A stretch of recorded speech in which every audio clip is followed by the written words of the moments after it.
My name is David Gariff. I'm a senior lecturer here, and we are coming today to the final lecture in our summer series of talks. We began back in June, and today is the last talk as the fall approaches. I would like to just remind you that in the autumn, we will be opening up our fall season with an exhibition devoted to the art of Andrea del Verrocchio, the Florentine sculptor, and that'll open on September 15th. I'd like to thank my colleagues who lectured through the course of the summer, Lorena Bradford, Heidi Applegate, Diane Stevens, and Eric Denker. If you missed any of their talks, these talks have been recorded and they're available on the NGA website under the videos, but they're also posted to YouTube, so if you haven't been able to attend all of the lectures, you can go back and find the ones that you missed.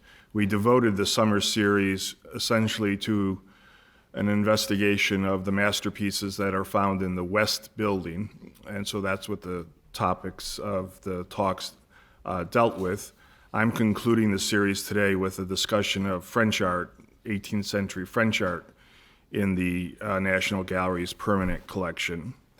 Now, when we talk about French painting, and I will in fact also be talking a little bit about sculpture in the 18th century, there are some themes or leitmotifs that track through the century that it's important to keep in mind as you begin to look at the works of art.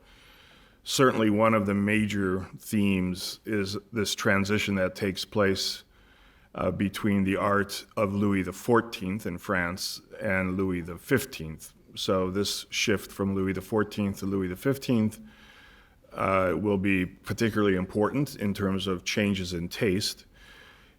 The 18th century in France is also the period of the Enlightenment and the importance of French thinkers, French philosophes as they were known, associated with the Enlightenment, such as Denis Diderot, Jean-Jacques Rousseau, Montesquieu, Voltaire, also figure prominently in a discussion of 18th century French art. As we progress through the century, by the middle years of the century, we are already seeing a change in taste towards what we have come to call neoclassicism. And this, of course, revolves in part around the discoveries and excavations at Pompeii and Herculaneum, which do take place in the middle years of the 18th century. And of course, this is the age of revolution, the American Revolution and the French Revolution, and those events, and in France, then Napoleon's rise to power will also figure prominently. And by the end of the century, we're already beginning to see hints of what will come to be called a romantic aesthetic or romanticism. And so we'll be making some references to that as we go along as well. Now I start with this image, and the image in the National Gallery is the one on the right, which is a bronze statue of Louis XIV from around 1780, but it's based on the sculpture at the left. The sculpture on the left is by Gian Lorenzo Bernini.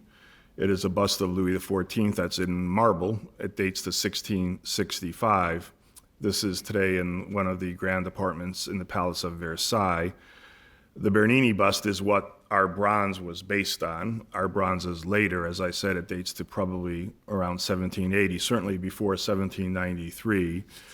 But I bring in these images just to illustrate the importance of Louis XIV, the death of Louis XIV, and then what will transpire in his wake. And in part, we're going to be dealing with this period of the Enlightenment in the 18th century, when Enlightenment thinkers attempt to sort of transform Western Europe into a modern society, something that is based on reason, that is rational, secular for the most part.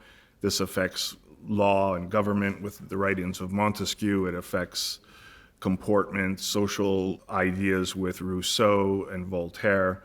And this idea of creating a climate of art that would serve a higher purpose is going to become more and more important as the century unfolds.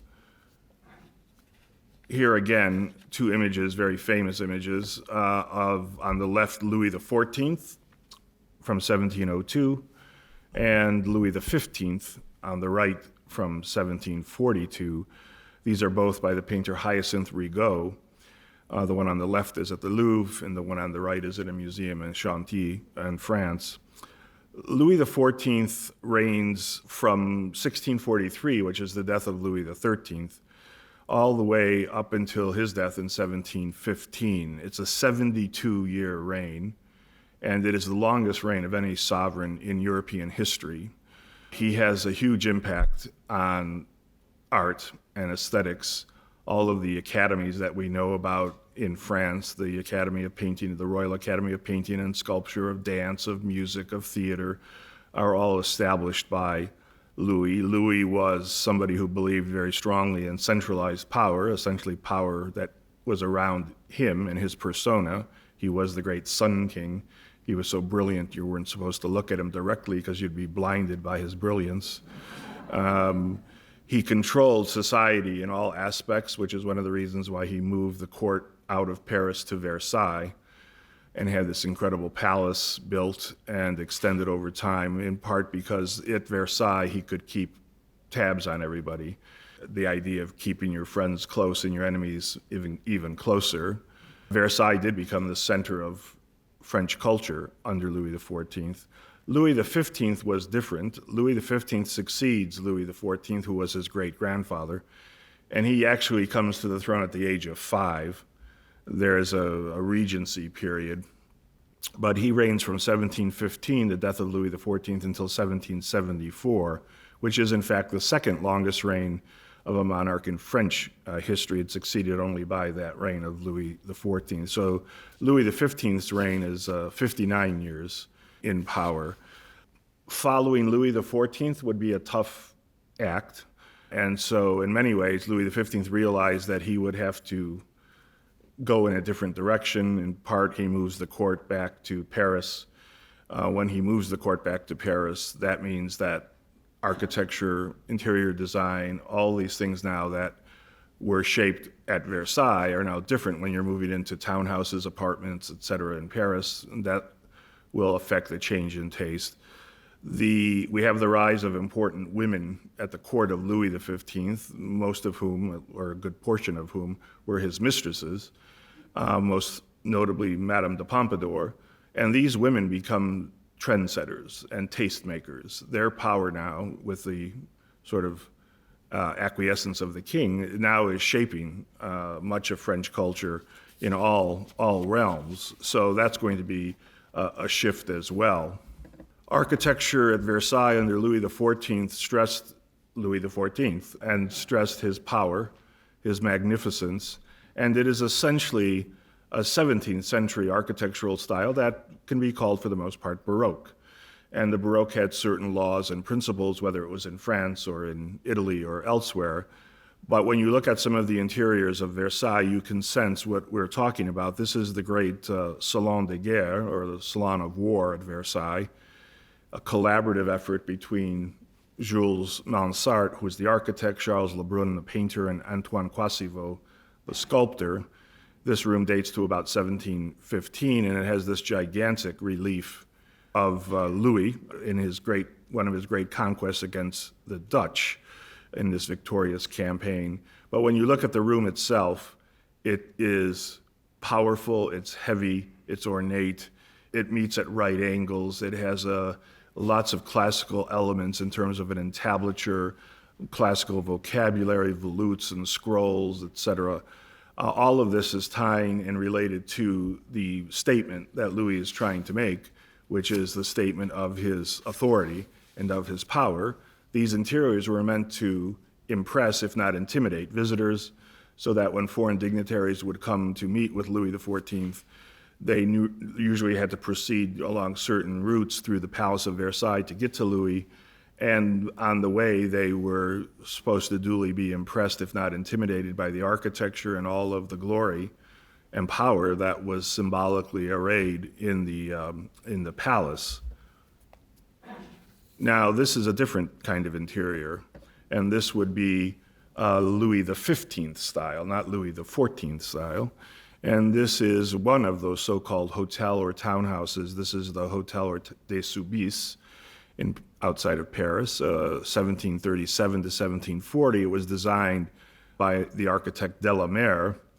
And here we see something different compared to the heavy, ornate, ponderous, classical grandeur of Versailles. Once Louis XV takes people back to Paris, space is at a premium. People are living in row houses, townhouses. They're living in hotels. They're redesigning and decorating them. And this is a classic, what we would call Rococo interior of the 18th century. Now you don't see these heavy cornices that come together at right angles, but you actually see a room that undulates. It's like a shell. It has a scroll-like undulation, a scallop-like shell. It has ornate decorative plaster work, in this case gilded, that goes up into the ceiling. It's filled with light. At Versailles, when you're at the Salon de Guerre, it's dark, it's heavy. But here now we have a room that opens up with these French doors and French windows to the outside so that you get a wonderful sense of light and lightness as well. And this is in no small way reflecting a different taste. In some ways, and especially here, it's reflecting the taste of important women who are now, as I said, trendsetters.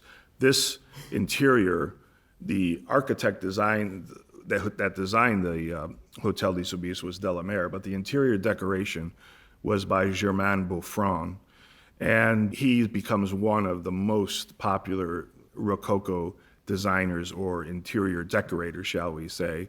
And this is what we expect with the Rococo style. So it is a style that is lighter, more ornate, less ponderous. It no longer seems having a centralized purpose to extol the power of Louis XIV or of any king, but instead is something that is much more ornamental, decorative, and somewhat more comfortable in some ways. If you go down into our ground floor galleries in the West Building, you go down to Gallery 12, we have a Rococo interior. It's the so-called Widener room, and you see two different versions of it here. This is a room that was designed by the architect Jean-Baptiste Laroux. It was commissioned for a particularly important Frenchman who was the treasurer general of Louis XV, so it was a Louis XV salon, essentially. The decor, especially the wooden oak paneling, was designed by a man named Nicolas Pineau. So you can see this room, and when you go to see this room now, it looks as you see it here on the right. In the past, it was painted. We have actually stripped and painted this room more than once, and that may be happening again in the near future. Originally, this room was probably painted a soft color, probably a light gray or a light green. But today you see the pure oak paneling. This paneling is what's referred to as a boiserie in French. The closest English translation would be what we would call a wainscot. But in fact, the wainscot usually stops at a certain level from the floor. And in the case of this kind of boiserie, it's the entire paneled wall. So in the French tradition, you have a boiserie that covers the entire wall from floor to ceiling. It could be painted, it could be gilded, it might be inlaid, etc. This was a room that came through the Widener family. At one point, it was in their dining room in their Fifth Avenue mansion, but ultimately it was gifted to the National Gallery in 1957. So if you want to sort of take a step back into the 18th century Rococo, you can go in that room. I would say sit down, but in fact you can't sit on anything. But there are some important pieces of furniture in the room. Charles Crescent here, this writing table on the left, which dates to about 1740, 45. It's veneered on oak and pine. It has all kinds of different woods: kingwood, tulip wood, purple wood, boxwood, and ebony. And then these are gilded bronze mounts. Crescent was one of the greatest ébénistes, as they were referred to in the 18th century. He was trained as a sculptor by his father, but he became a master cabinet maker and furniture maker in the 18th century. His furniture tends to have this kind of beautiful rhythm and flow. Most Rococo furniture does. It has these gilt bronze mounts, including these 4 female busts that are at the corners of the table. The work on the right is by actually a German cabinet maker and furniture designer who worked and was active in France, and that's Joseph Baumhauer. It's this chest of drawers, sometimes referred to as a commode. And this probably dates between 1767 and 1772. Both of these works were part of the Widener collection that were, again, gifted to the National Gallery. So the interior design, the furniture, the decoration, the ornamentation, under Louis XV, we see a dramatic shift from what would have been the kinds of objects and furniture and architecture in Versailles to now what we see throughout the city of Paris. Of course, Louis XIV wanted to control everything. So the closer you could get to Louis XIV, the greater your chances of succeeding in whatever your particular profession or career or interest was. And Louis played that to his advantage with his morning levee, his morning toilette. People were invited to watch the sun rise. And depending on how close you were allowed to get into the bedroom and whether you were able to hand to the valet an article of clothing that he would then hand to Louis was a sign of your status. There were whole traditions of comportment that related to how one acted, how one dressed, how one spoke. If you were an artist of any sort, playwright, composer, painter, architect, and you were not invited to be in residency at Versailles, you were nowhere. And of course, that would definitely change under Louis XV. My favorite story about comportment at Versailles under Louis XIV is how you sought entrance into a room. You would grow the nail on your pinky finger long, and then when you wanted to gain entrance to a room, you did not knock. You took that long nail and scraped the door. So the person inside would hear this little scraping sound, and that would mean somebody was at the door. And of course, the whole reason for that was that it was considered a certain kind of discreet way of working, especially since most people were in bedrooms they shouldn't have been in at the time. And the last thing you want to do is start pounding on the door and saying, anybody in there? So all of these, right down to simple gaining access to rooms, was controlled. It's very different under Louis XV. Now, there are a whole host of painters that we associate with this Rococo style. And let's talk, or at least mention this word Rococo.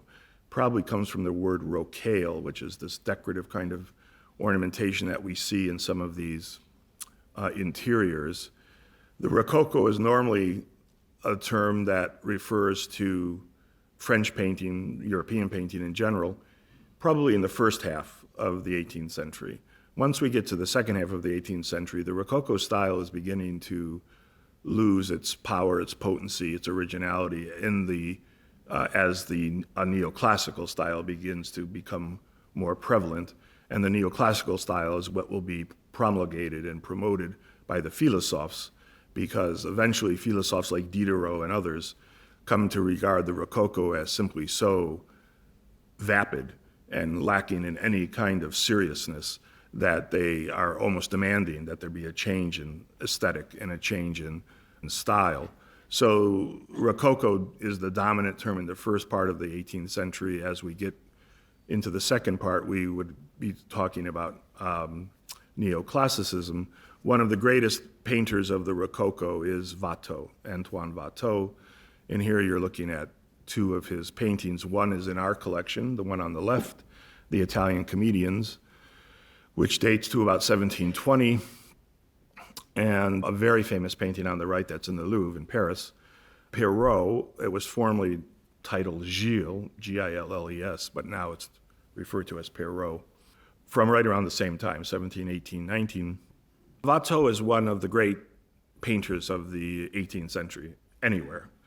And he is Flemish, actually, by birth, but French, essentially, by adoption. And he becomes one of the most original Rococo painters. People may sometimes have trouble with the excesses of painters like Fragonard or Boucher, But Watteau brings to his painting a certain intellectual rigor, and there's always something below the surface in Watteau. There's a deeper psychological aspect to his paintings that always rewards you if you take the time to really think about it.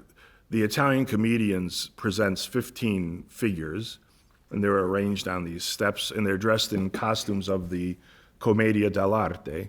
The Commedia dell'arte was a theatrical kind of drama group that began in Italy. It was popular throughout Europe, and it had these stock characters. The Commedia had a whole repertory of stock characters, and they would perform often just on the streets. They would be street performers, sometimes in theaters, and they used pantomime and gesture, dialogue, innuendo, and there were certain characters. One was Pierrot, who you see dressed in white here, this white satin. He was considered a kind of a naive clown of the group, and his declaration, he was always pursuing one of the other characters, who's Flaminia, and she always rejected him. So that was a sort of in-place kind of tension through these stories.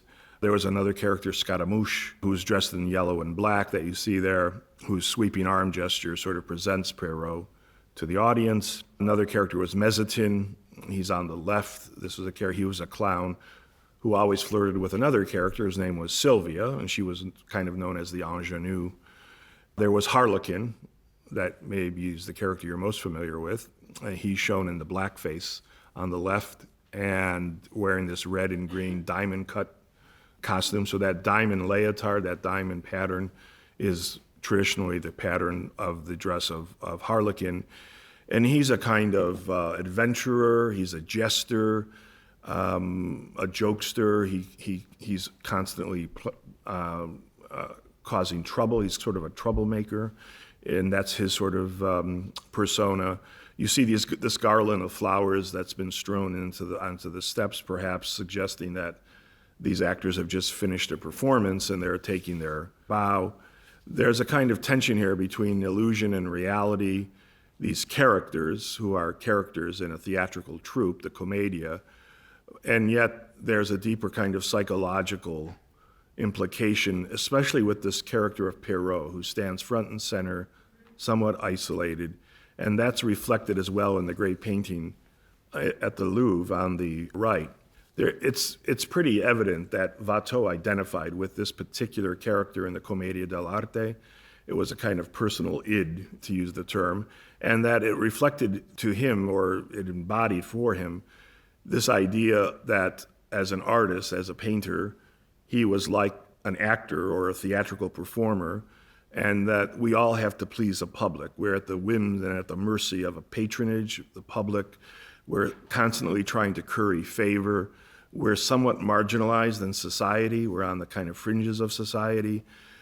We live in a kind of precarious way from performance to performance, from city to city. This idea that is evident in Watteau is going to be picked up into the 19th century and even carried into the 20th century, especially with artists who will have a similar sense of that marginal life of the painter, most especially certainly Manet in the 19th century and Picasso in the 20th century. So when you look at paintings like The Old Musician by Edouard Manet from 1862, and you look at Picasso's Family of Saltimbanques from 1905, both of which are here at the gallery, this is a beautiful lineage from Watteau to Manet to Picasso, because all three of these artists are essentially addressing the idea of the marginalization, the sense that the artist is somewhat separate from society.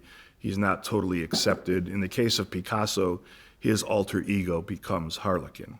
So in this Saltimbanques, that figure in the diamond leotard at the far left is a portrait of Picasso. It's a self-portrait. So he portrays himself as Harlequin. In the case of the Manet, that little boy, who's like a street urchin, is really related directly to the figure of the Gilles or the Pierrot in Watteau. So Watteau was a painter much admired in the 19th century by artists like Manet, and much admired even into the 20th century by somebody like Picasso. Two of Watteau's greatest pictures, neither one of which is here, but we need to look at these because they're so important. A Pilgrimage to Cythera on the left from 1717, that's at the Louvre, and same title, same subject, Pilgrimage to Cythera on the right, that's 1718 to 19, that's in Berlin at the Charlottenburg Palace. The Louvre painting is important. It's the work that Watteau submitted to the Royal Academy of Painting and Sculpture. It was meant to be his reception piece, the piece that would gain him access or entrance into the Academy. There are different titles for these paintings. Sometimes they're called A Pilgrimage, The Embarkation, A Voyage, all these different titles. He created a second version of the work that's in Berlin, the one on the right. This is a type of subject that is a standard Rococo subject. It's what in French is called a fête galante. Sometimes it's called a fête champêtre, which simply means some kind of outdoor picnic, outing, escapade that takes place in this idealized kind of setting. It's usually something naughty is happening sometimes. People are in bushes and shrubs and things. It's amorous. It doesn't necessarily have to tilt towards the erotic, but sometimes it does. And so here you have this whole group of pilgrims who are gathering to embark to the mythic island of Cythera, which is an island where all one needs to do is enjoy hedonistic pleasures. So this theme, again, is even carried into the 19th century with Baudelaire. Rodin picks up on this idea in the 19th century. But here is one of its greatest manifestations to represent this distinctly Rococo idea of a fête galante, a fête champêtre. Now, here's a detail of the Watteau, the Louvre painting in the upper left. And then I'm showing you on the lower left a drawing from the National Gallery by Watteau, a man reclining and a woman seated on the ground from around the same time, 1716. And then a painting by Jean-Baptiste Pater on the right, who is a follower, shall we say, of Watteau. And the title of that painting is Fête Champêtre on the right. This is at the National Gallery, this painting at the right. I refer to Pater, probably unfairly, as a poor man's Watteau. He doesn't have the skill and the knack and the sophistication and the subtlety of Watteau. And that's what I'm trying to show you in the upper left. One of the greatest things about Watteau is his understanding of gesture and pose, and how in that detail on the upper left, all of those figures are linked through either where they are looking or how they are reaching for each other, and you get an unbroken, rhythmic, balletic movement across that tableau, so that you just move right across from the couple seated at the far right. His leg cuts down to pick up the woman on the ground. She's being raised up by a man. The woman on the left looks back at the couple where the woman is being raised, and then you get to the man with his back to us, but gestures out into the deeper expanse. That's what you see in this drawing as well. Watteau's drawings are magnificent, and one of the reasons they're so beautiful is because of gesture, how he understands the way figures can move and turn and gesture towards each other. There's a language. You don't even need anything else. You just can look at the way he deals with body, pose, position, body language. Of course, the French painter in the 19th century who idolizes Watteau in this particular regard and will be even in some ways more skillful than Watteau is Degas. Edgar Degas will understand Watteau in and out. And what Degas was particularly admiring in Watteau is how he uses gesture. And of course, the same will be true for Degas. When you look at the Pater and you compare it to the grouping of the Watteau, the Pater groups are more separate, more isolated. The sense of rhythm and movement, connecting figures is much less evident. There are abrupt gaps, and that's not the case with the Watteau. Here is a painting that we have at the gallery on the left called Ceres, or standing in for summer. It's part of a series of the Four Seasons from 1717. And I brought in another Watteau drawing in our collection, Three Studies of a Woman's Head and a Study of Hands, to show you again this beautiful delicacy of his drawing. Ceres is the god of the harvest, the goddess of the harvest. She presides over summer. So she's shown as this young blonde woman with poppies and cornflowers that are in her hair. She wears a white kind of shift, and then it has this pink underdrapery. She has a sickle. She sits on clouds that are comprised of sheaves of wheat. The figures surrounding Ceres that you see there are these blonde twins that are present bearing sheaves of wheat. Crayfish are present. The lion is present. And when you take all those symbolically, those are all symbols of the zodiac. And they're symbols of the zodiac for the summer months, the months of June, July, August. So it's Gemini, Cancer, and Leo are represented symbolically here. This painting clearly was part of a 4-part series of oval paintings that were meant to represent all 4 seasons, and they were commissioned for the dining room of a patron, one of Watteau's most important patrons. Now, I mentioned the importance of women, and in the 18th century, and especially under Louis XV, and this shift away from the dominance of a figure like Louis XIV at Versailles, now into various apartments, townhouses, hotels. And what we have essentially is the rise now of salon society. Unlike Louis XIV, who controlled things with a rigor that was unrivaled, what we have now in 18th century Paris especially is the rise of salons. And these salons are presided over by women. And now, just like at Versailles under Louis XIV, if you weren't invited to be at Versailles under Louis XIV as an artist, you were nowhere. Now, if you weren't invited to the right salon, being led by the right woman, you were equally nowhere.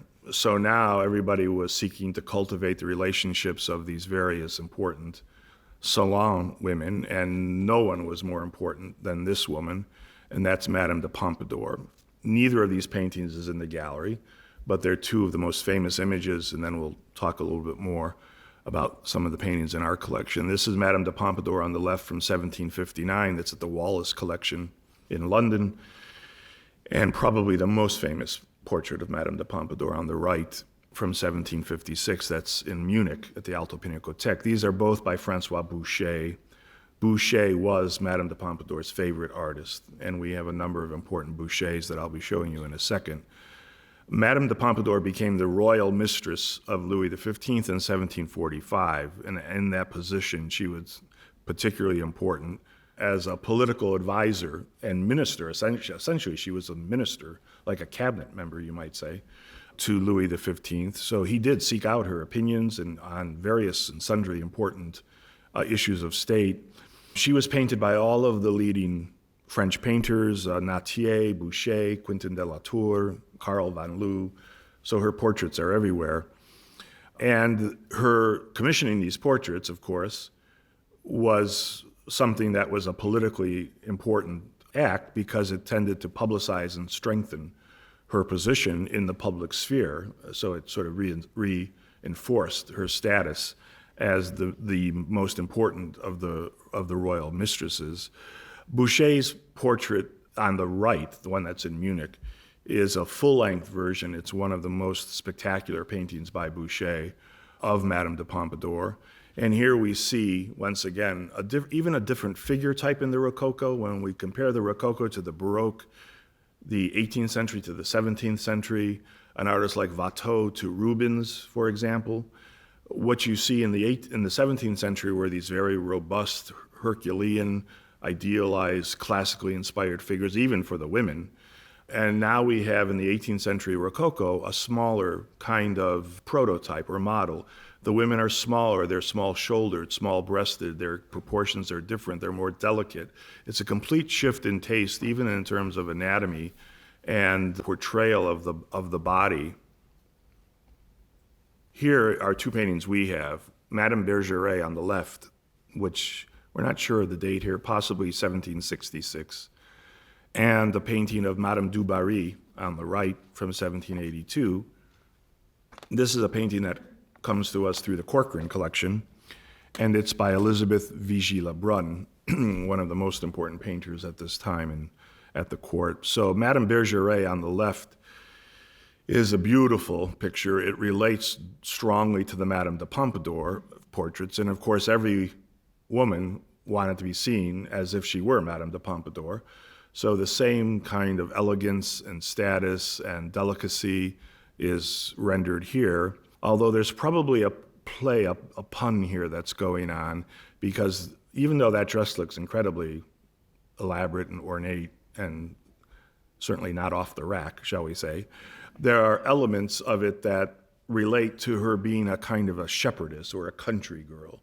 So the setting, this overgrown bower of the garden and all of that seems to hint at that idea, which is probably a play on words for the French word for shepherdess, which is bergère, and her name is Bergeret.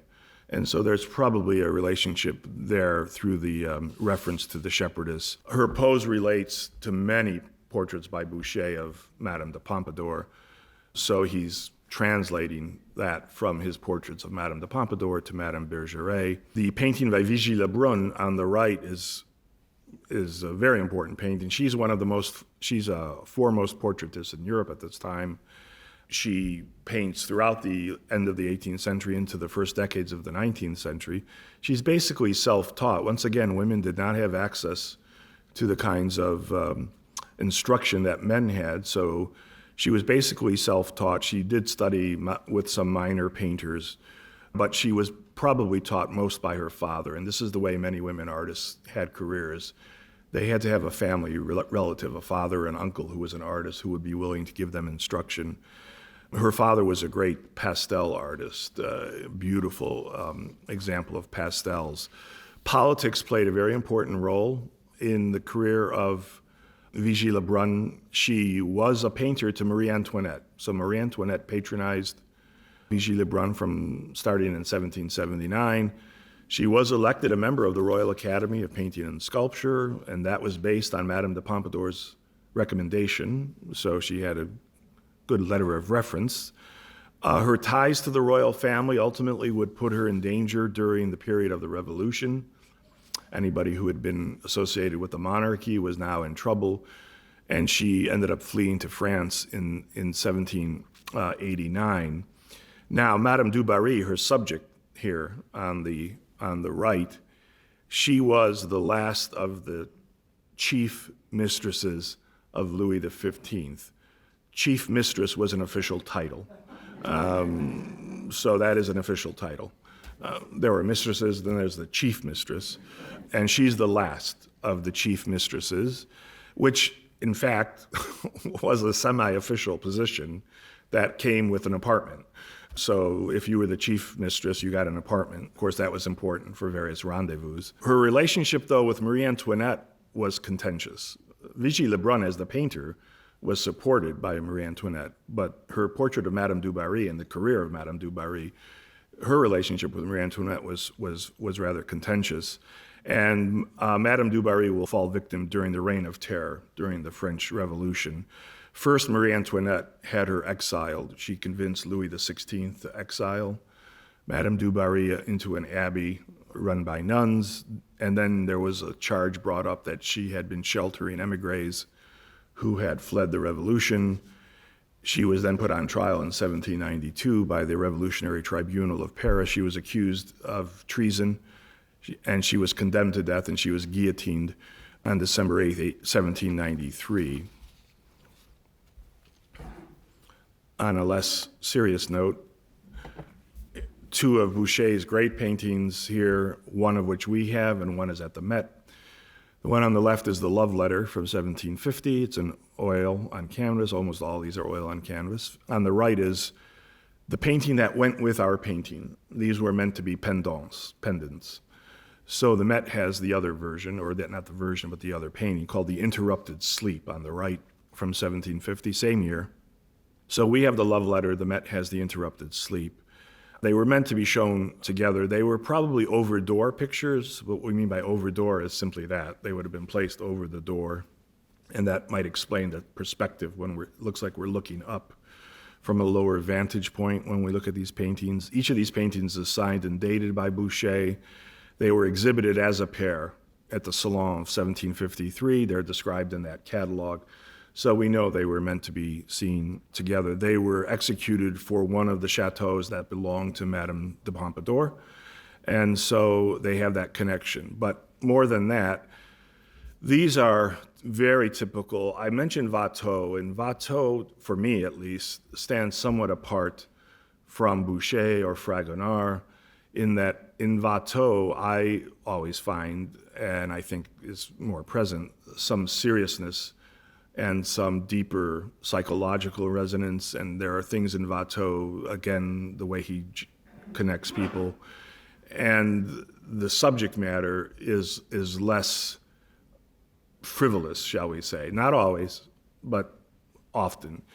Boucher and Fragonard was the greatest student of Boucher, give us the kind of Rococo paintings that I think most people expect when they hear the Rococo, which are these paintings that are of amorous themes, escapades, people chasing each other around the bed, these delicate feminine figures who are involved in various kinds of trysts, people hiding in bushes, lots of cupids and pooty figures flying around.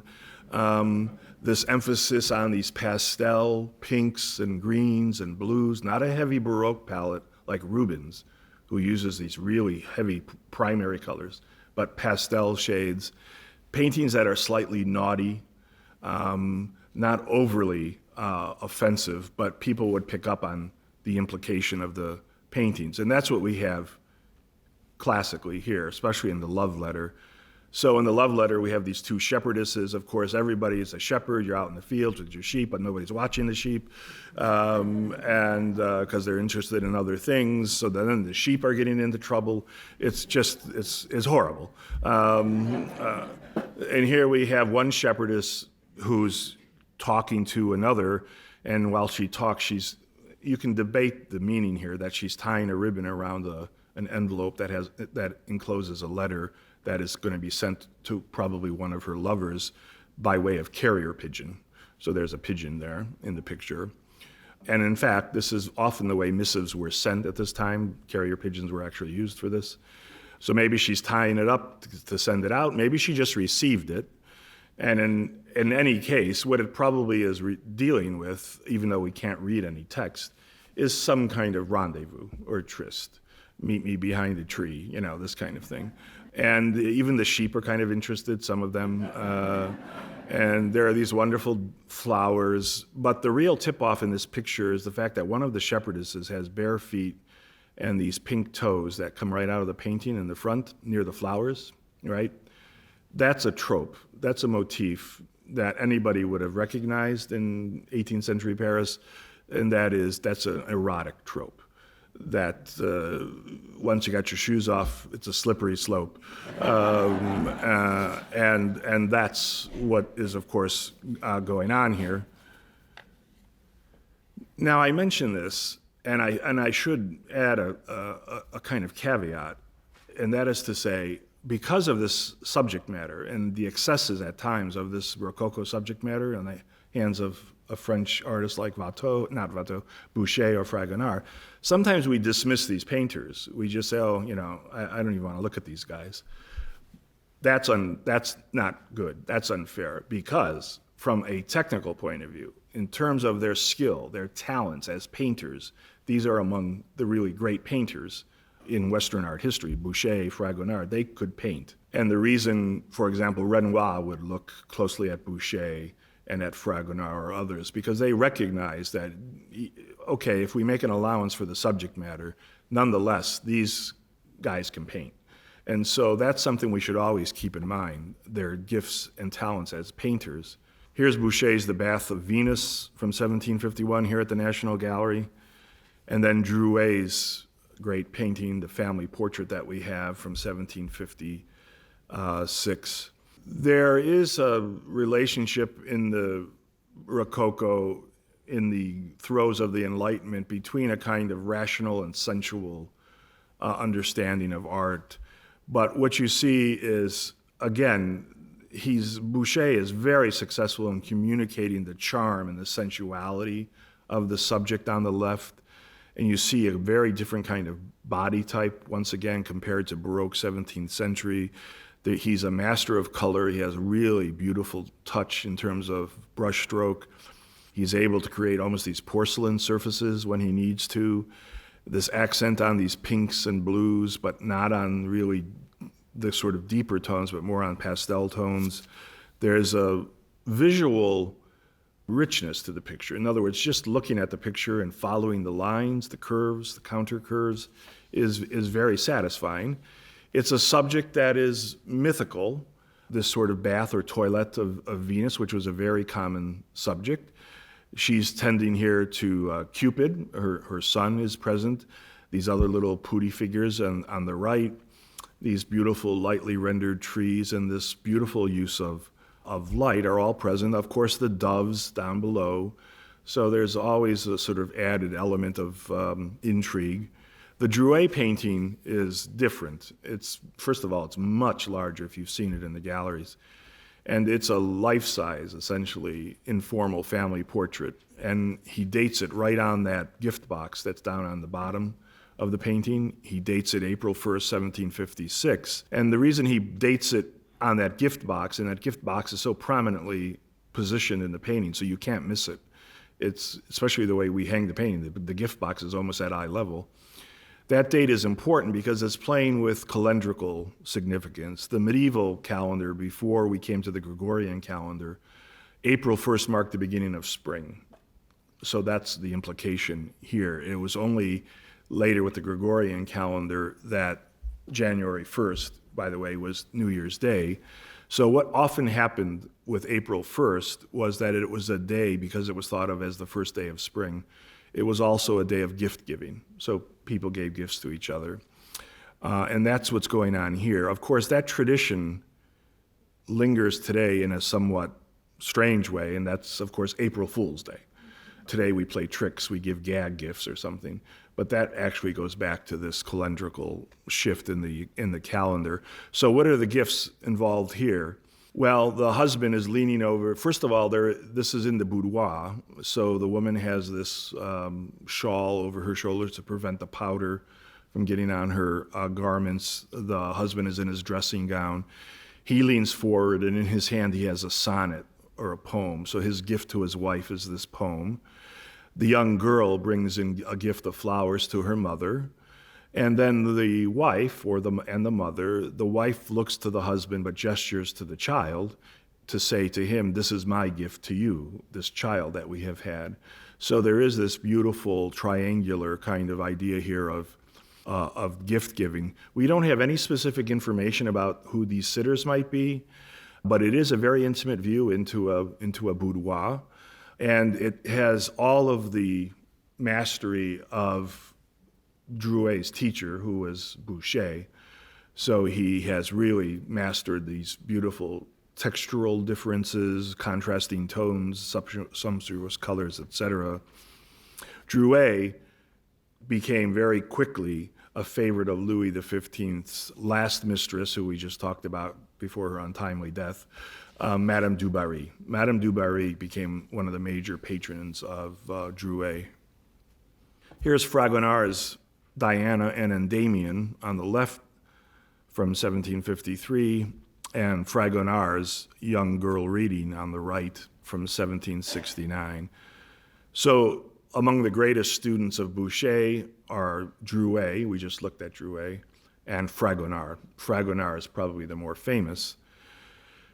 These paintings are interesting in a number of ways. They're very different. The Young Girl Reading, we did an exhibition here, I don't know now, 3-4 years ago, on the so-called fantasy pictures of Fragonard, and that was very much based on this painting that we own on the right, so you might want to find that catalog still. This is the Young Girl Reading, and we know that in 1769, Fragonard painted a group of works that today we refer to as fantasy figures, and they tended to be works that showed an individual model dressed in a kind of fancy dress, as this young woman is here, with very loose, active, painterly brushwork and colors. But we don't know what was behind the production of these pictures. They were produced for unknown reasons. Perhaps they represented real people. We don't know if that's the case or not. The Young Girl Reading, there was always a debate about whether this was one of the so-called fantasy pictures. Eventually a drawing surfaced. In fact, that's why we did the exhibition. A drawing surfaced that pretty much, I think, proves the point that this was our young girl reading was one of these fantasy pictures that Fragonard executed. Regardless of that, what's so beautiful about this painting is just the paint. And compared to some of the more tightly rendered, more porcelain-like surfaces of Boucher and even of Fragonard, this picture is just a wonderful, loose, painterly kind of brushwork that appeals very much to our modern sensibilities. It certainly appealed to the French Impressionists, certainly appealed to Renoir and others. So it has just a lovely, beautiful, formal language of paint. And it, again, demonstrates beautifully the talent that these artists have. Boucher, Fragonard, Drouet. The Diana and Endymion, this is a subject that is classical. It comes from Lucian's Dialogue of the Gods. And it was a source that artists referred to very often. The story in the Dialogue of the Gods is just that. It's a dialogue between and among Hera and Diana. And it's about this shepherd, again, we got a shepherd here, Endymion, who is not a god, he's mortal. But Diana sees Endymion and she becomes infatuated with him. And there was this discussion in the dialogue about the fact that every night Diana comes to Endymion. But backing the story up, Zeus was jealous of Diana's affection for Endymion. So he decided to give Endymion, make Endymion an offer he couldn't refuse, which was, you have two choices. I can kill you, or I can put you to sleep for eternity. And if you're asleep for eternity, you will never grow old. You will always remain beautiful. So Endymion went with the long nap. And once that happens, Diana, nonetheless, is still moved by his beauty, and she decides that even though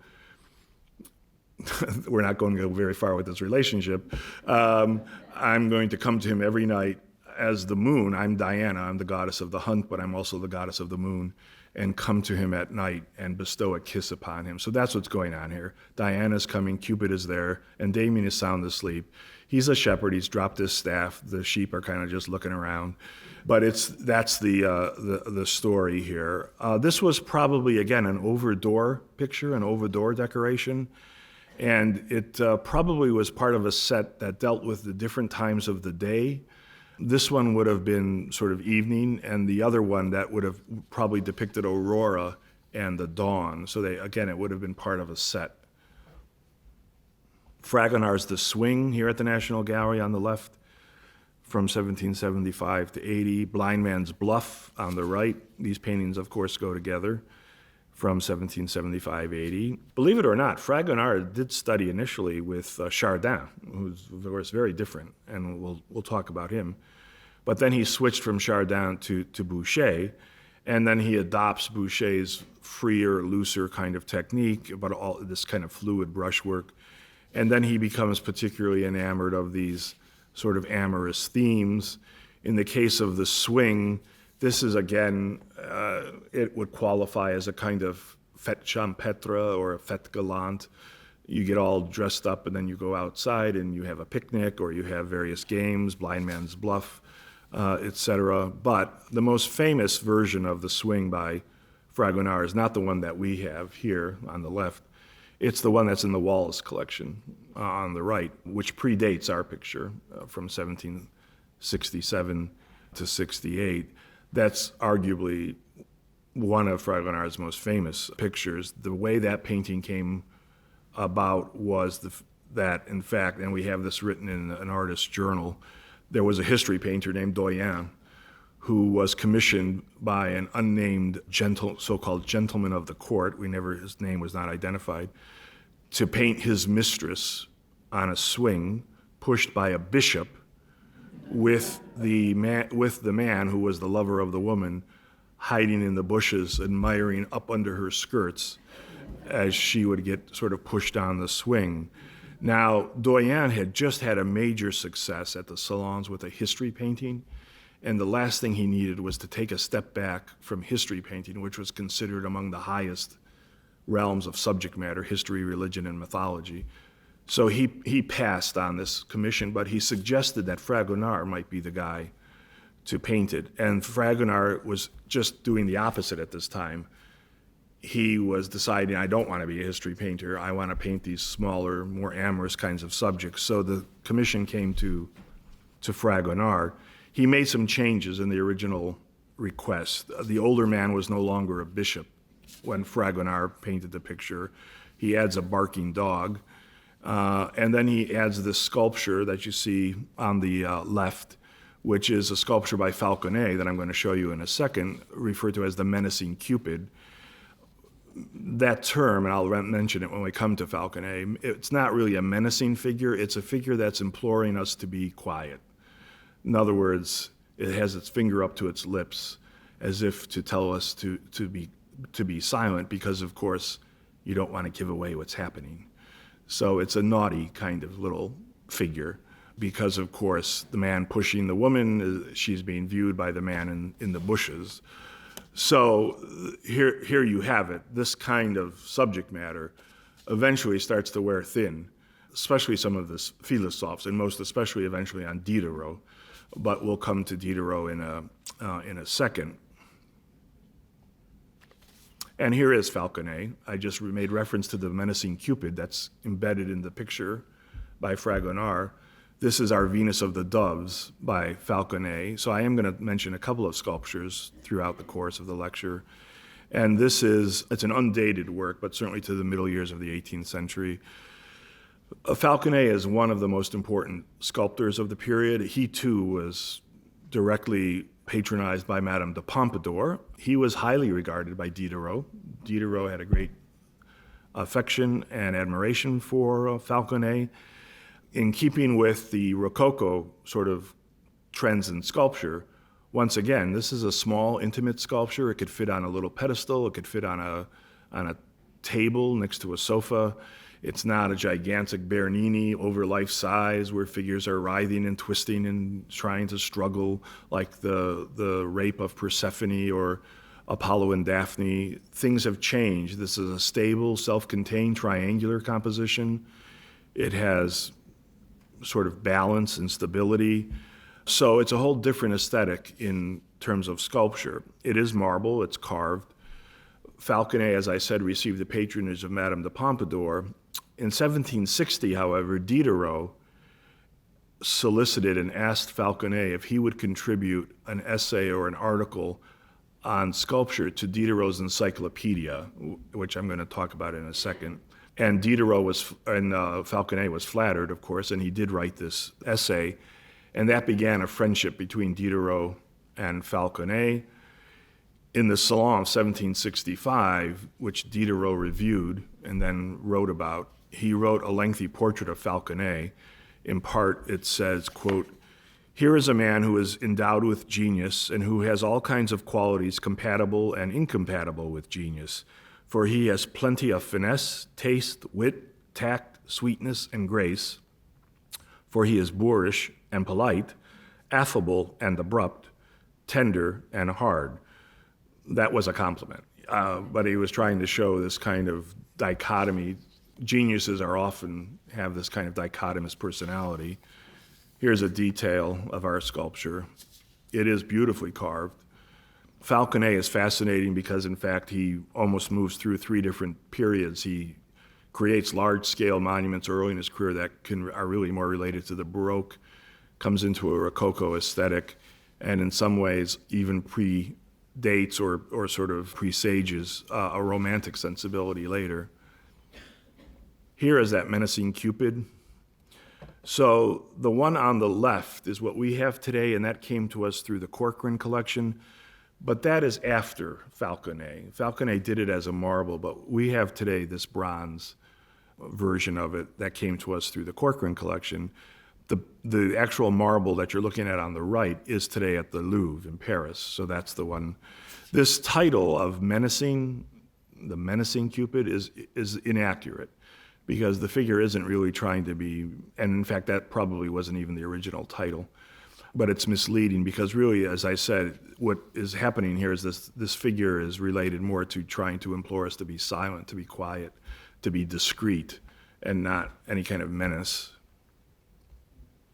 A couple of sculptures that people always walk by without looking at because they're in the sculpture hall, and people, for some reason, don't realize those are works of art. And they just want to go into the rooms, and they just kind of walk through the hall. So this is Claude Dion on the left, the figure of poetry and music from 1774. And we exhibit it as a pair, although they weren't created this way, but they go together nicely, with a sculpture on the right by a Flemish sculptor, Jean-Pierre Antoine Tassert, called Painting and Sculpture. So we have poetry and music by Claude Dion on the left, and painting and sculpture on the right. Tassert was actually born in Antwerp. He had a successful career in France, though, although ultimately he ends up as a major sculptor in Berlin. These kinds of personifications of the arts, music, theater, dance, poetry, painting, sculpture, were very, very common at this time. Claude Dion is certainly the more important. And Claude Dion made a career out of, especially, well, he has a dichotomous career. He speaks to the Rococo love of these small little terracotta, sensuous figures and characters like the sculpture on the left that we have here, which is terracotta, called The Surprise from 1799. But then he had a more serious side, and that's what you see on the right with a sculpture that we have called a Vestal from 1770.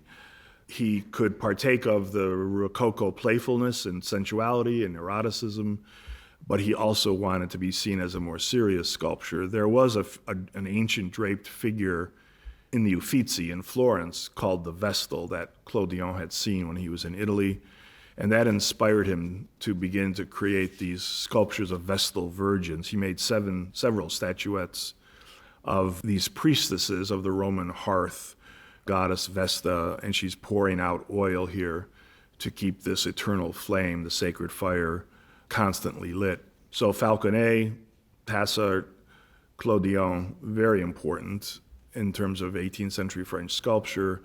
And then the sculptor that you might be more familiar with is Houdon, Jean-Antoine Houdon. And maybe you know him better because he did so many portraits of our founding fathers, George Washington, Thomas Jefferson, Benjamin Franklin. But these are sculptures by Houdon of children. They're a brother and sister from 1777, Alexandre Brongniart and Louise Brongniart. And busts in the 17th century, sculptures, busts of children were very rare. They just were not seen as acceptable subject matter. Even in the first half of the 18th century, that was probably the case. But from 1750s into the 60s, they became more common as subjects. And part of this reason why children then became subjects and more appropriate for subject matter in the 60s and beyond was probably reflected in the writings of philosophers, but most especially Jean-Jacques Rousseau. His book Émile in 1762 deals with children. How should we educate our children?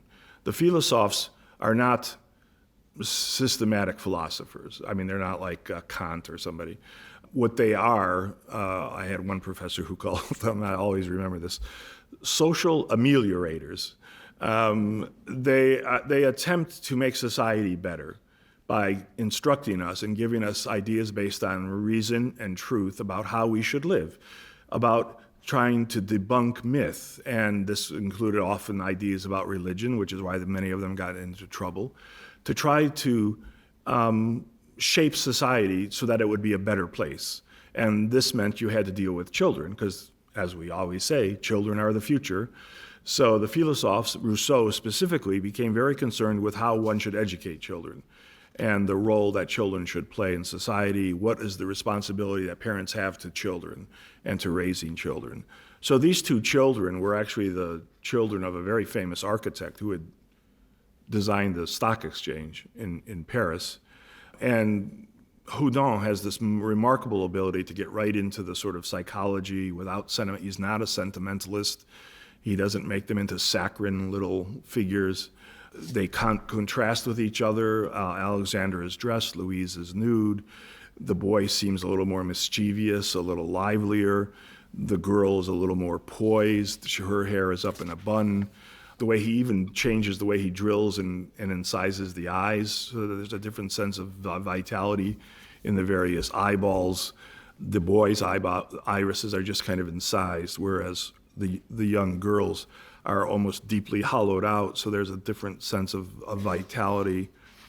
So these are very important, but what we most often expect from Houdon are images of some of the philosophes, also some of the founding fathers in the American Revolution. But here are his two busts of Voltaire from 1778. One, of course, he's dressed with his powdered wig, and on the right, it's essentially a nude. Voltaire died in 1778, and what was important for Houdon is that very often Houdon worked, most often, he worked from life. So he would actually be with the person and he would do perhaps a plaster or a clay study. And then often he would even, in the case of somebody who had died, he would do a death mask. He would do life masks when people were still alive, but he would also make death masks. And in the case of Voltaire, he was very fortunate because he was able to get access to Voltaire to sit for him just a few weeks before Voltaire died. Voltaire died on May 30th, 1778. So he was able to do a life study, but then he also did a mask. Later, after Voltaire's death, he made a death mask. And that's why this sculpture has such vitality. Houdon's career coincides with the revolutions in America and in France. He even spills into the period of the Directory in France and in the Empire of Napoleon. He presents us with portraits of some of the most important figures in both of these revolutions. He's born in Versailles. He has an incredibly rigorous and complete formal education. So he was incredibly well educated, well read, spoke a number of languages. He wins the Prix de Rome, the Rome Prize that allows him to study in Italy in 1761. He was especially celebrated by Diderot. I keep mentioning Diderot because Diderot was not just a philosophe, but he was an art critic.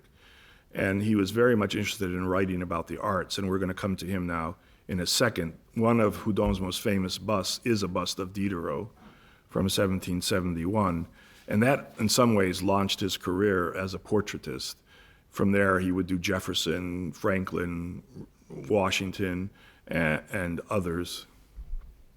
So here is Diderot. So we need to now, I've mentioned him already 3 or 4 times. This is a portrait of Denis Diderot, Denis Diderot from 1767. That's in the Louvre. It's a portrait by Louis Michel Van Loo. And on the left is the first volume and the frontispiece, the title page of his encyclopedia, his greatest accomplishment. It's open to the title page here. This general encyclopedia was published in France between 1751 in 1772.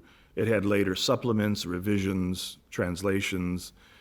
Diderot didn't write it, he was the editor, and so he solicited contributions from important people who had expertise that he didn't have. For example, he asked Falconet to write about sculpture, as I just mentioned. The encyclopedia is probably the most famous document for representing the thought of the Enlightenment. Diderot's goal was ambitious. He wanted to collect all of human knowledge in this encyclopedia. So everything about anything he wanted into this book. So this Diderot was not just an encyclopedist, he was not just an editor, but he was also an art critic, and he wrote extensively on the Paris salons. The salons had begun in 1737. Each year, the Royal Academy of Painting and Sculpture presented a public exhibition. It actually happened like every 2 years. It wasn't an annual. And there could be up to 450 works of art in the show. This stimulated a very rich intellectual climate in Paris about discussion about art. These salons were covered by the newspapers. The Academy sold programs. There were unofficial guides to the salon. And there was essentially the birth of what we would call today modern art criticism. at this time, and this became one of the great topics of intelligent sort of discourse. And Diderot was among the most important writers. So we're going to continue to refer to him. And here we have a change of pace. What some people don't realize is that concurrent with the Rococo paintings of Boucher and Fragonard, Watteau, Drouet, those amorous escapades, we have a painter like Chardin. They're exactly contemporary, and Chardin could not be more different. So we have a wonderful collection of Chardin. This is the Fruit, Jug, and a Glass on the left from 1726, and Still Life with a White Mug on the right from 64. Chardin was born in Paris, spent his entire life in the city. He came from an artisan class. His father manufactured billiard tables. At about the age of 14, he was apprenticed to a history painter for a while, but that was not for him. History painting, grand, big subjects, they were not for Chardin. He had painted a signboard, which was very common. Watteau painted a signboard as well in 1720. That was an advertisement for a surgeon. It was the sign that a surgeon would put out outside of his office. We've lost that signboard, but we know about it from descriptions. And this moved him more towards painting genre subjects and also, of course, still life. So he becomes one of the greatest still life painters of the French Rococo, the French 18th century, and also a painter of genre pictures, scenes of everyday life. Now, you can track Chardin because his paintings are so magnificent. They're so small, but they're so magnificent. You can track Chardin's influence all the way into the 19th century with Courbet and Manet, certainly Cézanne, and even into the 20th century with Picasso and others who admired Chardin because he was so truthful and he was so honest and he was so direct and he had an ability to see things with an unfettered kind of eye. He received admittance into the Royal Academy, but he was under a special category, which was not considered one of the high. In other words, he wasn't admitted as a history painter. He was admitted as a painter of animals and fruits. That was his category. Here are the Kitchen Maid on the left from the gallery from 1738, and then we've added this wonderful painting from the Corcoran collection on the right, the Scullery Maid from 1738. Chardin's art was popular with everybody, the bourgeoisie, the aristocratic elements, royal collectors, etc. He had a laborious working method. He often did repeat subjects more than once. If they were successful, he would replicate them in other paintings. He runs counter to both the Rococo idea of that kind of eroticism and somewhat frivolous subject matter, and also counter to a classical language. His language is of the here and the now. He began to lose his eyesight late in life and turned to pastels, which are equally beautiful. Here's Soap Bubbles, one of our most famous Chardins from 1733, and then House of Cards, 1737. Both of these are in the gallery. So Chardin, one of the reasons Chardin caught the attention of philosophers like Diderot is because here was a guy whose paintings had meaning, and they had important meaning, and they had a certain morality, and they had a certain didactic quality. For example, in the Soap Bubbles, we see a young boy with a younger boy who's off to the right who's blowing a soap bubble. Here, the tradition goes back to Dutch 17th century painting. We have our great Jan Steen painting of the dancing couple that shows a boy blowing a bubble off on the right. Blowing bubbles for children was not just a form of entertainment, but it was seen as a commentary on the transience of life. A bubble doesn't last, it bursts. And if you're raising children especially, you need to give children a foundation that will last beyond just the transience of blowing bubbles. They need a foundation. So this is the way these paintings were interpreted, especially by people like Diderot. They were seen as very important commentaries on life. The painting is rigorous. I mean, he frames the boys in this sort of square The boy makes a triangular shape with his body. I mean, he thinks out all of the various formal components. You could see why somebody like Cézanne would love looking at Chardin. Rousseau, not just Diderot, but especially Rousseau, argued about children and bringing children up. And one of the things about children that he advocated, beyond just giving them a foundation and everything, and it seems somewhat counterintuitive, was that children should also be left to follow their instincts. They shouldn't have too much control imposed upon them when they're young. So here is Rousseau in a beautiful pastel by Quentin de la Tour from 1753. We do not have this. This is in a museum in France. And then on the right, I'm showing you the title page and frontispiece to his great book, Émile, or On Education, published in 1762. So this is Rousseau's treatise on the nature of education. Many people, even today, consider this the best and most important book that Rousseau wrote.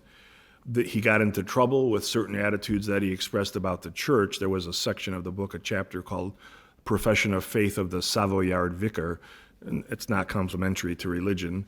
And so the book was banned for a while in Paris. It was banned in Geneva. And in fact, they publicly burned it in Geneva the year of its first publication. But during the French Revolution especially, Émile served as an inspiration for what ultimately would become the French new national system of education. This book actually had an implication for formalizing education in the state of France. Here is Chardin's The Little Schoolmistress on the left. I'm comparing it to the Fragonard, Young Girl Reading, on the right. The Schoolmistress is sometime after 1740. The Young Girl Reading is, of course, 1769. I like this because maybe Fragonard knew this Chardin painting. They're different. In other words, if we look at the girl reading, it is part of these fantasy pictures, but we can interpret that painting in a different way. We can interpret it as a young girl who is reading, interested in education, self-improvement. She's absorbed in that book. This is not a frivolous indication of a woman doing something or a girl doing something in a frivolous way. So we could think of it in that way, and in that case, it aligns nicely with Chardin, where a young schoolmistress is teaching a younger child to read and to write. So the emphasis is on learning, education, reading, all of that. Chardin favors often this pose of a figure seen from the side across the plain onto a tabletop or to some kind of piece of furniture. It's a marvelous picture of education. And again, in keeping with what was being advocated by so many of the philosophers.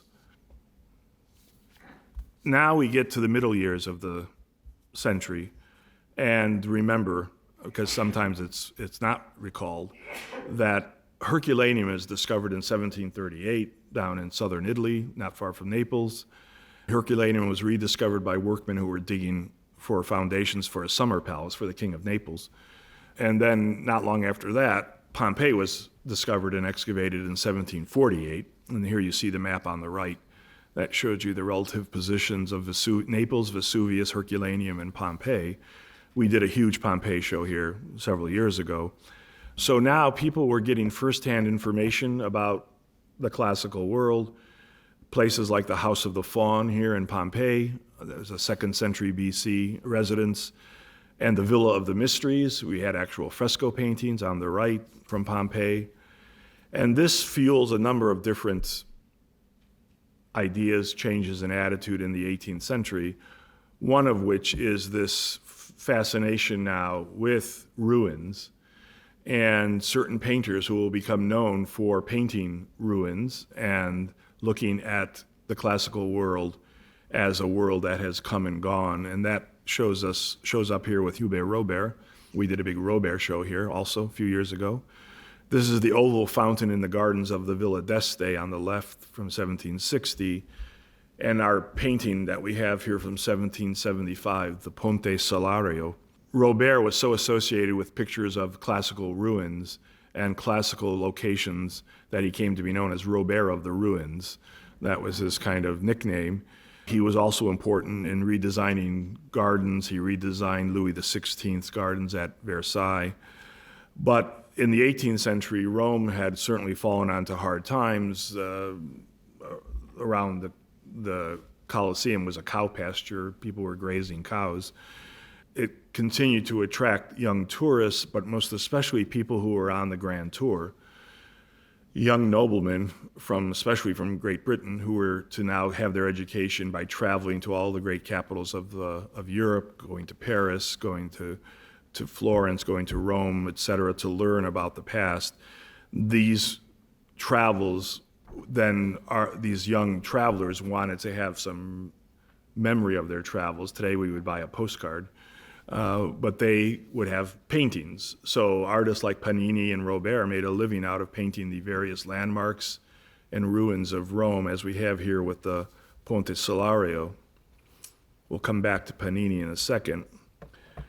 This is a painting by an artist who's very important, but our collection doesn't represent his most important work, and that's Jean-Baptiste Greuze. This is a painting on the left that we have at the gallery. It's a portrait from 1759 of Ange Lorrain. But the painting on the right is at the Louvre in Paris from 1777. It's the so-called Father's Curse, or sometimes called the Son Punished. Greuze is born in Tournus in 1725. He has an aptitude for art early. He's sent to Lyon, and then he goes on to Paris. We don't know much about the early years in Paris. He really makes an impact in the first salon that he exhibits in 1755. But from that point forward, he seems to have nothing but disdain for the salons, and he decides to exhibit his work independently. He has a kind of defiance about the salons. But the philosophe who saw in Greuze a fundamental shift in taste now, and in the importance of subject matter, was Diderot. He's a very early supporter. So when Greuze painted pictures like the one on the right, The Father's Curse or The Son Punished, which deals with essentially a son who's there on the far right, who demanded from his father early on, it's sort of like the prodigal son, demanded his inheritance early. His father gave him his inheritance. He went off into the world, and he, of course, ends up being impoverished, broke, totally now a pauper, and he comes finally back to home, and by the time he comes home, his father is on his deathbed. In fact, that's the boy's dog, who doesn't even recognize him because he's in such a bad state. The dog is kind of sniffing, is this the kid who used to be my master? And the mother is there, showing her son. In essence, she's saying, see what you did to your father? You've killed him. He was so brokenhearted. You had to have your inheritance. You had to go out. Now you're poor. You've squandered your inheritance. And now you're coming back to us at this point in time. And everybody in the painting is having a strong reaction. The daughters at the left, the kids, everybody here is in mourning. But notice the gestures are very strong and rhetorical. This open-handed gesture that you see throughout, this tableau vivant of everything being pulled up to the front of the picture plane, so it looks like it's happening on a stage set. The dramatic light and shadow, the morality of the subject. This is what Diderot now began to celebrate in his writings about Greuze. Here is a painting. Unfortunately, it's not often illustrated, so I only have a black and white, but this is the same subject, in essence, the well-loved mother. Now, it's the mother who's well-loved by her family from 1769. This is in a collection, a private collection in Madrid. But we have a study for that painting in the National Gallery on the right. So this is our study for the well-loved mother. It's a pastel from 1765. The Greuze exhibited a study for this picture at the 1765 Salon, and Diderot jumped right on it. And Diderot said, quote, Greuze is the first who has set out to give art some morals and to organize events into series that could easily be turned into novels. They were telling a story. And then Diderot went on to describe this scene in this picture, and he said this: the mother of all these children has joy and tenderness painted on her face, along with a bit of strain inevitably following from the overwhelming movement and weight of so many children, whose violent caresses will become too much for her if they continue much longer. Much further left, the husband returning from the hunt, he joins in the scene by extending his arms, tilting backwards a bit, and laughing. He's a big young fellow who carries himself well, and his satisfaction betrays his vanity at having sired this pretty swarm of brats. This is excellent, both for the talent it demonstrates and for its moral content. It preaches population and paints a sympathetic picture of the happiness and advantages deriving from domesticity.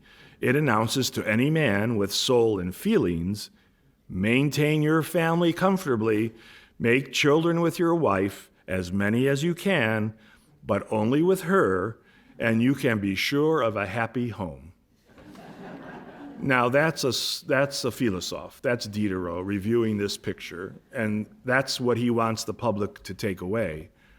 Now this is going to be important, and it's going to dovetail into a neoclassical language, and with neoclassicism we have to encounter the figure of Johann Winckelmann, the German art historian. This is an engraving we have at the gallery on the left of Portrait of Winckelmann by Angelica Kaufmann from 1780, and the famous painting by Angelica Kaufmann on the right, that's in the Kunsthaus in Zurich from 1764.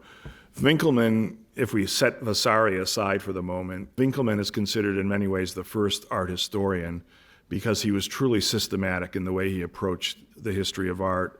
He thought about it as organic growth and maturity and decline. He was interested in art and artifacts.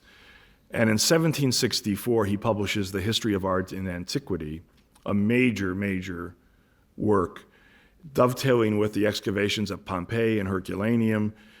The writings of Winckelmann now give inspiration to a whole big neoclassical realm of art and literature and philosophy in the late 18th century. In architecture, monuments like the Pantheon in the upper left, which is a Roman 1st century AD building that was the best preserved Roman temple, it still is today, affect people like Thomas Jefferson, the library at the University of Virginia in the upper right, Monticello in the lower left, even, of course, John Russell Pope, the West building here of the National Gallery. Here is our great painting by Giovanni Paolo Panini on the left, the interior of the Pantheon from 1734. And of course, that is our rotunda in the West building on the right. Panini, Robert was very important, but Panini is certainly the most celebrated and popular view painter in 18th century Rome. Robert is French, Panini is Italian. He was born in Piacenza. He studied perspective and architectural painting. In the last 30 years of his life, he specializes in these views of Rome, and this is the work that secured his lasting reputation. He becomes a view painter, what we call in Italian vedute. Vedute means views. And there were two different types of views that he produced. Some, without going into the Italian, some were simply accurately rendered views of actual places, like the Colosseum or the Pantheon. Others were a kind of an amalgam, imaginary views that combined real buildings with a more imaginary kind of setting. These were the kinds of paintings and the prints derived from them that filled guidebooks, tourist books. These were the kinds of paintings that young noblemen, especially from Great Britain, when they were on the Grand Tour, these were the kinds of paintings they collected and brought back to England, which is why some of the greatest Panini paintings are today in English collections. Now, I know I'm over time, but I've got to at least mention, and this is hard to summarize, because in essence, this is arguably the most important painter that I'm talking about today, Jacques-Louis David. And this is a self-portrait of David in 1791 on the left, that's in the Uffizi, and one that's in the Louvre on the right from 1794. David is so important and so interesting and so fascinating and so complicated that you simply have to read a biography of him on your own, because, first of all, he's one of the greatest painters in the Western tradition, without a doubt. He is present at a time in European history when there is so much revolution and ferment, and he himself becomes a part of this, that just the events of his life themselves are the stuff of novels. He's born in Paris in 1748. He's actually distantly related to Boucher, believe it or not. Instead of studying with Boucher, Boucher advises him to work with a different painter as a young artist and to study with a man named Joseph Marie Vienne. Vienne was already a promoter of a neoclassical reaction to the Rococo. He was steeped in Winkelmann and in these excavations. So that's where David begins, with Vienne. This guy is so fascinating. He competes for the Prix de Rome, this Rome prize that would allow you to study in Rome. He submits a painting in 1771 and he loses. He submits a painting in 1772, he loses again. When he loses the second time, he decides he's going to commit suicide. But he's going to commit suicide by locking himself in a room and not eating, a slow death. And eventually he got hungry and he ate. And then he tries a third time. And this time, after the second time, he took the names of everybody who was on the jury and he just filed them away for the future. And then he tries for the Prix de Rome a third time and he loses a third time. And then he finally wins in 1774, and that allows him to go to Rome. And he's in Rome from 1775 to 1780. He's overwhelmed by the classical nature of Rome, not just the excavations and the artifacts that he's seen, but the Italian Renaissance. He makes it as far south as Naples, which kind of completes his conversion. He ultimately comes back to produce one of the greatest pictures in Western art history, and it's a watershed. There are certain paintings in the history of art that move art history ahead like a lurch. Picasso's Damoiselle d'Avignon, Géricault's Raft of the Medusa, and this is one such painting. This is The Oath of the Horatii by David from 1783. Now, this picture, along with two others that he produced at this time, this painting was exhibited in 1785, I should say. It's in the Louvre today. This painting was a bombshell. He felt he had to actually go back to Rome to finish this picture. He did. Then he comes back to Paris. He exhibits the painting. It's based on a story from Livy. It's Roman history. It's Republican history, not the empire. It's the story, in fact, it's even earlier than the Republic. It's about these two warring armies, the Roman army and this Alban army that are fighting. They decide to send three, instead of having all these armies massacre each other, they decide to send three warriors from each clan. And so this is the Horatii brothers taking an oath on their swords that their father holds to go out and meet this enemy. The mother and daughters are on the far right. In 1785, this painting in France was a bombshell. And then he followed it up with these two pictures, The Death of Socrates from 1787, and the lictors bringing to Brutus the bodies of his sons from 1789. Notice these dates, 85, 87, 89. 89 is the French Revolution.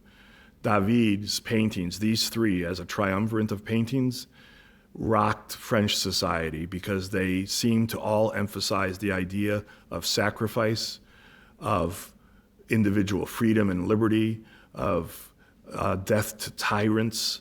All of these ideas made these pictures political bombshells. The subject, for example, of the Brutus is Brutus, who is the founder of the Roman Republic. He understands and hears that his sons are plotting against him, and he has his sons killed in order to preserve the Republic. So these paintings were a tremendous lurch. And all you have to do is compare a painting like the Horatii to this. I may be overstating things here. But this is Boucher's Cupids in Conspiracy from 1740. That's in Cleveland at the Cleveland Museum of Art. And The Oath of the Horatii from 1785. So these Cupids, they're conspiring, and I don't think they're going to overthrow the state.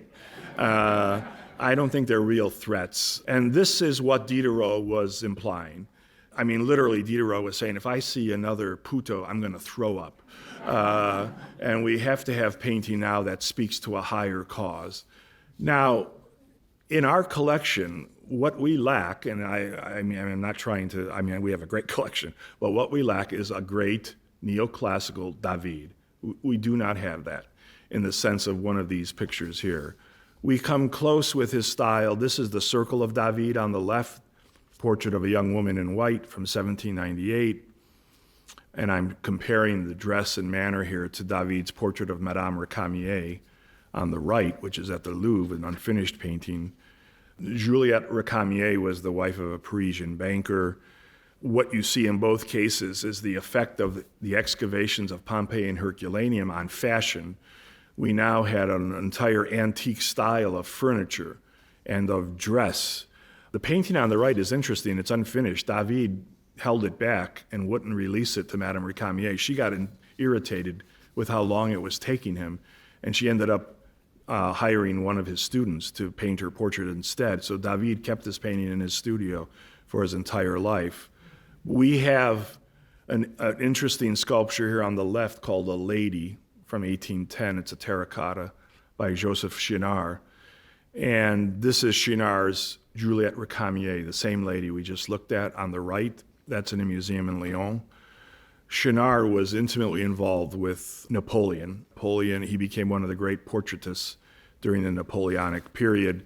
So we do have a beautiful example of Chinard's sculpture that's downstairs, and it's this terracotta on the left. That Récamier portrait by Chinard is one of his most famous. David starts in a Rococo. He's related to Boucher. Then he adopts this neoclassical style. And then he becomes part of the revolution. He's a member of the convention. He votes for the death of the king and the queen. He's close friends with all of the leading revolutionaries, most especially Robespierre. As the revolution goes into its most horrific stage, the so-called Reign of Terror, everybody's getting beheaded now. Anybody who was even tangentially related to the king and the queen is going to the guillotine. But eventually, there is a reaction against that blood and that reign of terror. And what we have is the rise of a strong man, and that's Napoleon. And now David is on the wrong side. When Napoleon comes to power, David is one of the revolutionaries. He should have been guillotined. He's put on trial for his life, and he makes the most horrific, stuttering, stammering, pathetic excuse for himself, saying, I was only trying to save the arts for France. I don't really know those guys. Even though he paints one of the greatest martyrdom pictures of the death of Marat, he's close to Robespierre, to Danton, all of these guys. And believe it or not, it works. He gets off. He's sent to imprisonment. But when Napoleon comes to power, Napoleon recognizes, I have no legitimacy. I'm a political bastard. I'm not a king. I can't trace my lineage back. So I need somebody as a propaganda artist. And the best guy is David. So David is plucked out of prison and becomes the painter to Napoleon. So here is David's great Napoleon Crossing the Alps, a pure fiction from 1801. There are a number of versions of this.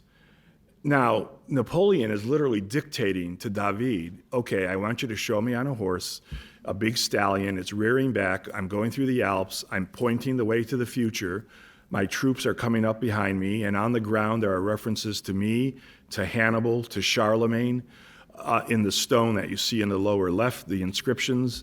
So that's establishing my lineage. And of course, you don't say to Napoleon, well, I don't think that's a good idea.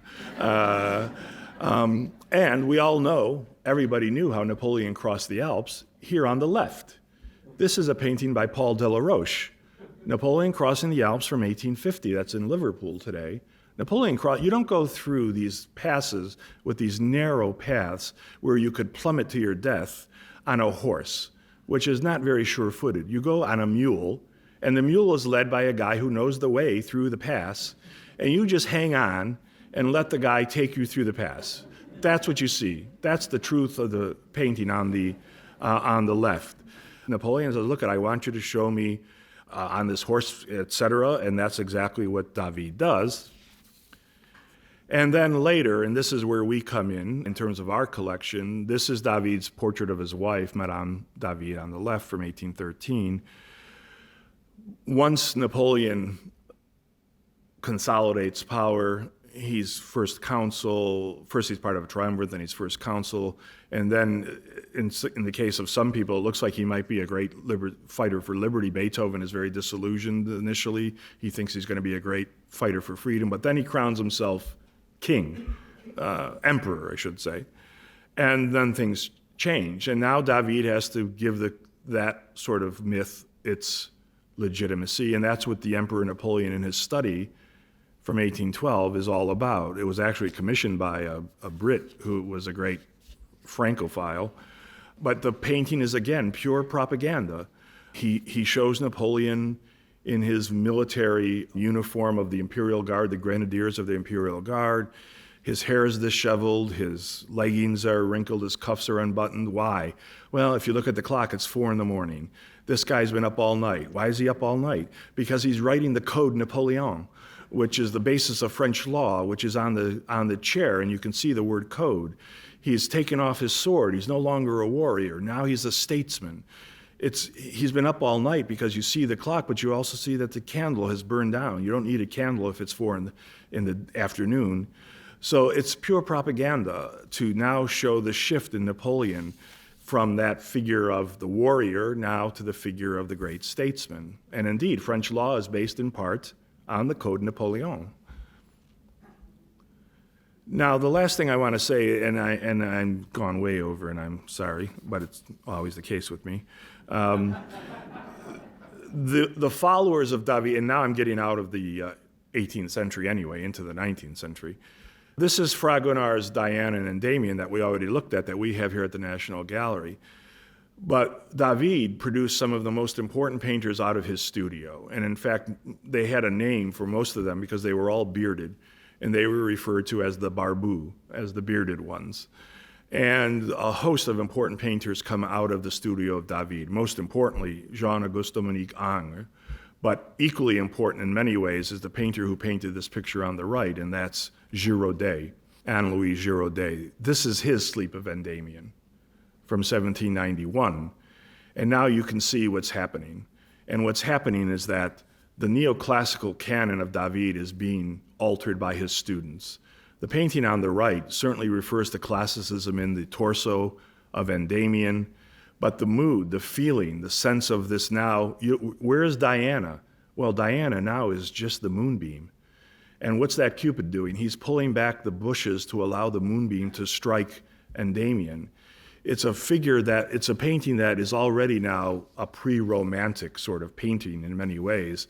He's looking at different sources, Leonardo's Sfumato, Correggio. It's a whole now abandonment of what David had put into place. And ultimately, this is the case with his greatest student, Ingres. And we have this great self-portrait on the left of Ingres from 1822. Ingres is the ultimate draftsman, incredible drawer. And then this portrait of Marcotte d'Argenteuil from 1810. Ingres comes out of the studio of David. Initially, he's very much in a neoclassical mode. Here is his Oedipus and the Enigma of the Sphinx on the left, that's at the Walters from 1864, and then another version. He often did the same version of different versions of the same subject, the one that's at the Louvre on the right from 1808. But what we begin to see with Ingres is now a clear alteration of the Davidian canon. So here in the Grand Odalisque on the left from 1814 and the Odalisque with a Slave from 1842, that's also at the Walters. If you look at that Odalisque on the left and you look at her back, she's got at least 7 extra vertebrae. This is a distortion now of the neoclassical canon. This is now a painting, both paintings, but especially the one on the right, that is almost purely a sense painting, a sensory painting. You have references to the 5 senses: touch, taste, sound, sight, smell. Everywhere you find some reference to that. It's a sensual painting. It's a painting that is now getting us into the realm of what Robert Rosenblum wrote about, saying that now we have this canon with Girodet and Ingres that we might aptly call romantic classicism or classic romanticism. There's a change that's happening in the students of David. Even in these portraits, the Moitessier portrait on the left that's at the Met from 51, and our Moitessier, Madame Moitessier, that's here at the gallery, with Ingres, you start to see an abstraction. That's both real, but it's abstract. He uses the mirror now on the left. You have different levels of reality. His use of line here is so important to artists like Degas, Picasso, Matisse.